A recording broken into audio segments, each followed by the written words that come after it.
grand débat national, il y a une question qui est absente de ce débat et qui pour nous résume toutes les autres. C'est qu'est-ce qu'on fait sur la question de l'évasion fiscale?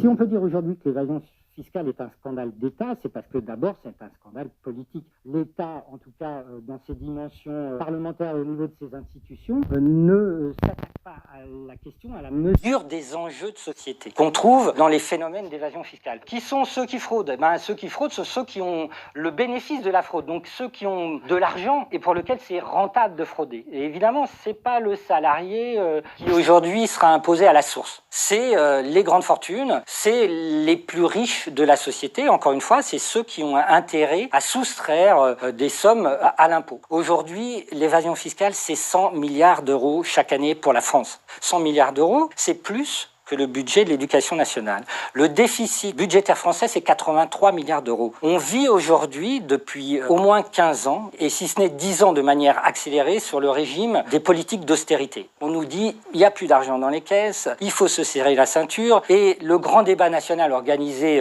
cette semaine nous dit que l'alternative, c'est soit augmenter les impôts, soit baisser les services publics. Et là, le scandale d'État, il est là. On dit, il y a une alternative. Rétablissons la justice fiscale. Allons chercher l'argent de la fraude qui échappe au budget national et qui donc est pris dans la poche de chaque Français. Est-ce qu'il y a réellement des hommes et des femmes politiques qui sont à la manœuvre en France, qui sont réellement corrompus du point de vue de l'évasion fiscale? Moi, je pense que la réponse est oui, parce que tout simplement, on en a des exemples dans le passé. On a quand même eu un ministre du budget qui pratiquait la fraude fiscale. Est-ce que c'est la raison principale pour laquelle le problème perdure?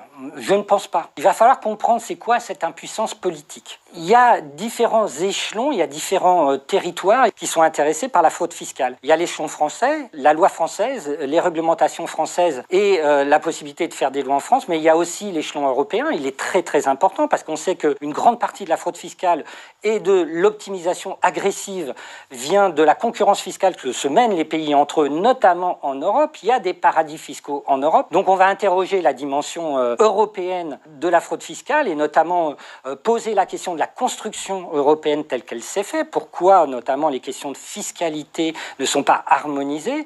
Pourquoi c'est à l'unanimité des 27 pays membres qu'il faut légiférer sur la question de la fiscalité, c'est-à-dire interdisant quasiment que rien n'évolue sur ce domaine? Et puis, évidemment, il y a les paradis fiscaux, il y a la concurrence fiscale à l'intérieur du monde, il y a les nouveaux territoires des paradis fiscaux, il y a les nouveaux réseaux où l'argent circule et se met à l'abri dans des territoires exotiques. Donc c'est tout ça qu'il faut décrire, ce mécanisme-là, et les guerres que se mènent les États entre eux.